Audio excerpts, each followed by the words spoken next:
Hey guys, hi.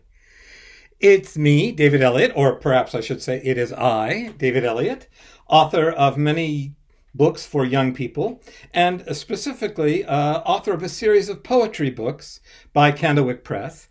And the folks at Candlewick have asked me if I would read some of those poems and talk a little bit about poetry. So don't be scared.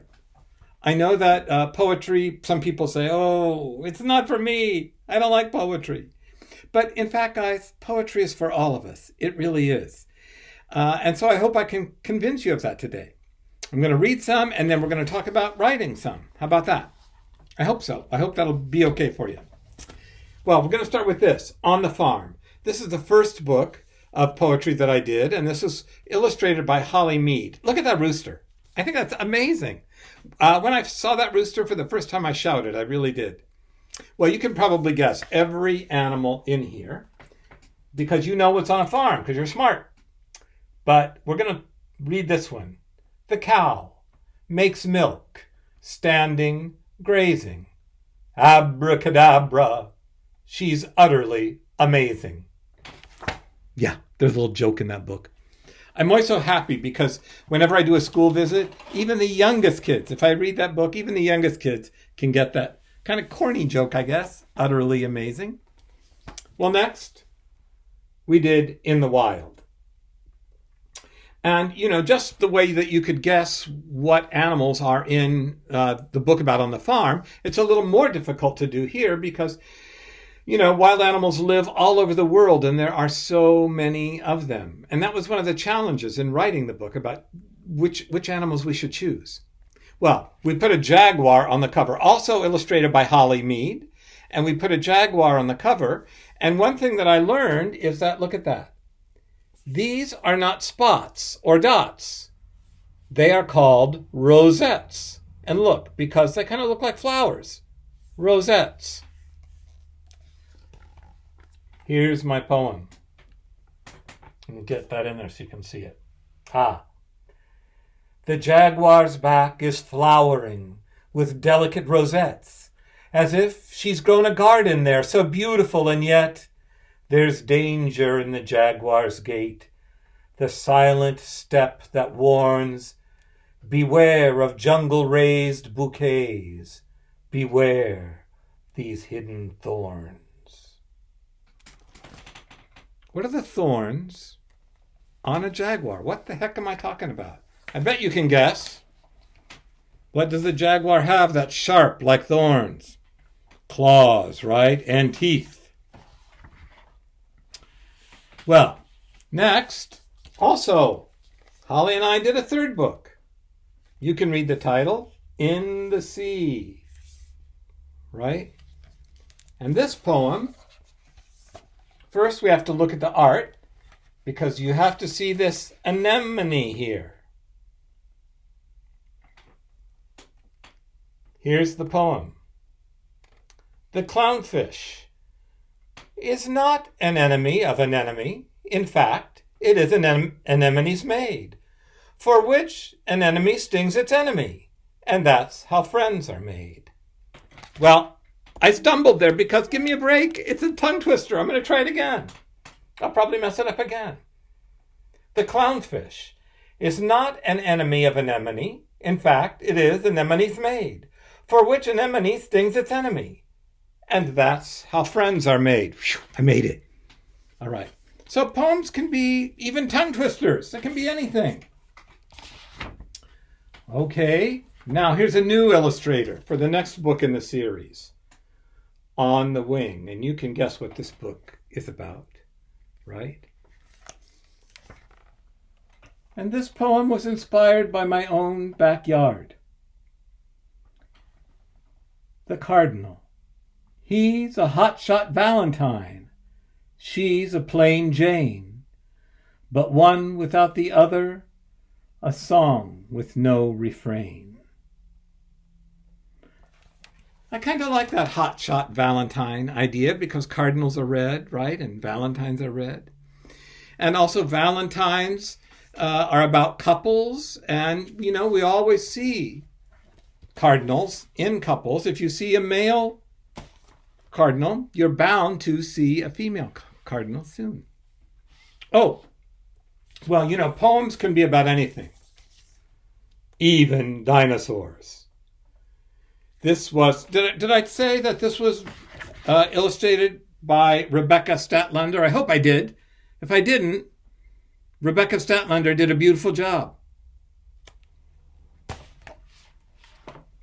And now, some dinosaurs. Because poems can be about anything.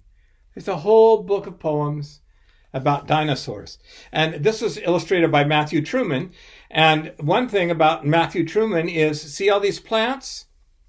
These ferns and things? Those are real plants. Matthew goes out into the woods and fields and forages those plants and then puts them in the art. And one thing I love about this is this big dinosaur, so big he doesn't even fit on the cover, right? Well, if you're going to do a book about dinosaurs, you have to have this guy in there, right? T-Rex. Let me get over here in case I need to read it. Tyrannosaurus Rex. Rest in peace, old meat eater. No list would be complete without you. Tyrant, king. You thought, if you could think, the great T-Rex would live forever. The great T-Rex would never die. But even kings are vanquished when stars fall from the sky. Look what's happening right there. And this book also has... Oh, I'm going to read one more from this book because I love the art so much. This is going to scare you. It's so great. Get ready. Woo! Look at that. Megalodon.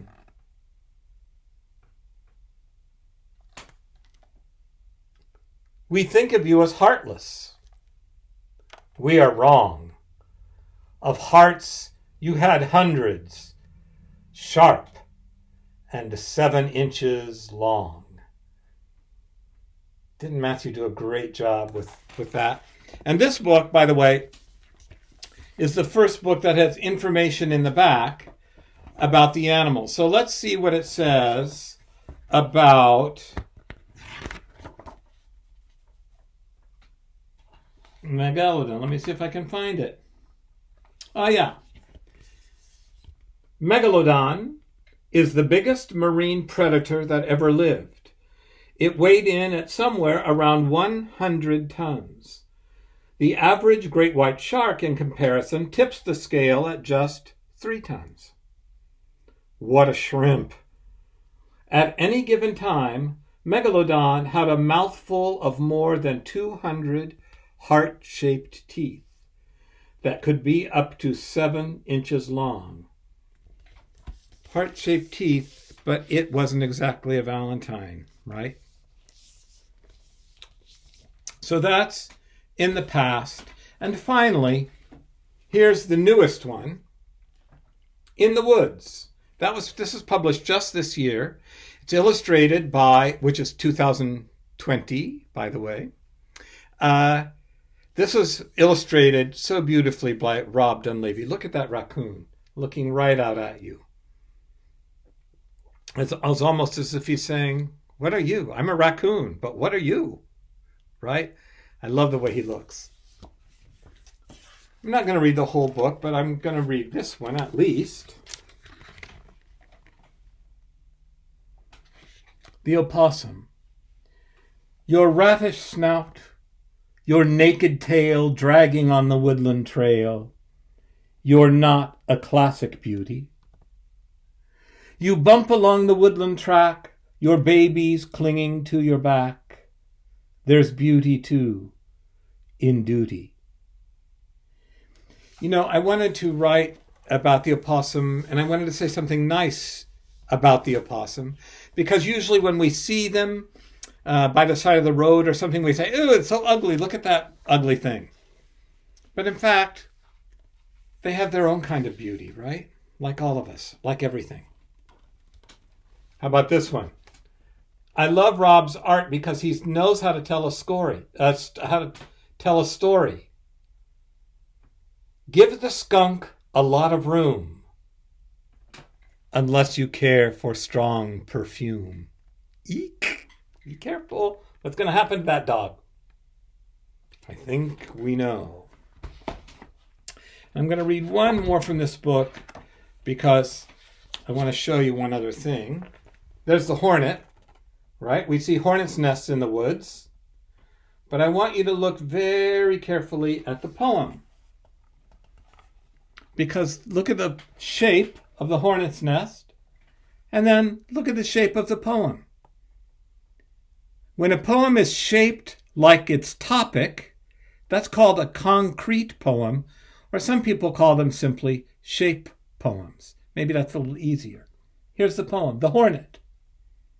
Avoid you at all cost is the prevailing sentiment, but how unoccupied the woods without your buzzing tenement. Well, I think there are about 14 or 15 poems, all illustrated beautifully by Rob Dunlavey. And it also has information about the animals at the back. Let's see what it says about, I don't know. Let's see what it says about, what did we read? We read the opossum. How about this? The opossum is North America's only marsupial.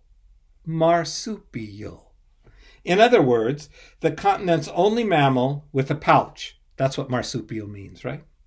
Opossums can have up to 20 babies. 20 in a single litter. Once they are developed enough to crawl out of the pouch, baby opossums hitch a ride on their mother's back. Well, those are the books so far in the series. I wanted to tell all the teachers and parents, too, that that Candlewick has made a beautiful teacher's guide to accompany those books. And if you contact me through my website, davidelliottbooks.com, all one word, I will be happy to send you that. It has many activities, lots of games, a lot of good work can come out of that teacher's guide. So just send me an email and I'll send you one right away. Well, let's talk about your writing your own thing. So, I wrote about animals, but you should pick a topic if you want to write a poem. It could be about animals. If you're an athlete, it might be about sports. It might be about a baseball bat or any other piece of sports equipment or a game. If you're a musician, it could be about a musical instrument, for example. So it could be about a brother or sister, but be nice if you write about your brother or sister. You're lucky to have them, right? It could be if you like to cook, or you can write a thing about your favorite food. So once you pick your topic, then take a piece of paper and make a list of all the words that make you think of that object or person. So if it's, if you're going to write about, your friend and your friend is tall, you might write down tall. If he has red hair, you might write down red hair. Whatever. Make a whole long list. Think about what the topic looks like, what it sounds like if it makes a noise. Does it have a smell? Not your brother or sister. All those things. If you're writing about a favorite toy, where is it in your room? Anything that makes you think of that. Then next, take all the words from your first list and see if you can make rhymes. You can't always. If you have the word orange in there, good luck, because you won't be able to find a rhyme for it. But if the word tall is in there, let's see. Ball, small, haul, fall, call, and lots of others. Don't limit yourself. Whatever rhyme you can make it with as many words as you can. So now you have two lists. You have the words that have to do with the object. Now you have the rhyming words. And so next thing, if you want your poem to rhyme, it doesn't have to, but you can try to write the shortest poem you can. I've written lots of 2-word poems. For example, I'm looking for it right now. Oh yeah, here it is. Here's the moose from In the Woods. Ungainly, mainly. Ungainly, mainly. Just 2 words. If I were going to write on my dog Quiggy, who's very shaggy, I might write this poem. Hair everywhere. So see what you can do. If you want to send them to me, you can go to my website and send me those 2-word poems. I'd love to read them. And I'll answer you too. Well, I think I've gone on longer than I should. But thank you for this time we spent together. I hope you'll read some poetry, not just my poetry, but there are lots and lots of wonderful poetry books out there. And I hope you'll try to write some too. Who knows? Maybe one day you'll write your own book and have your name on a book too. How great that would be. Guys, thanks for spending this time together with me today. And stay safe. Be kind to each other. Read a lot, write a lot, have some fun. Be good to the people in your life and yourself. Bye now.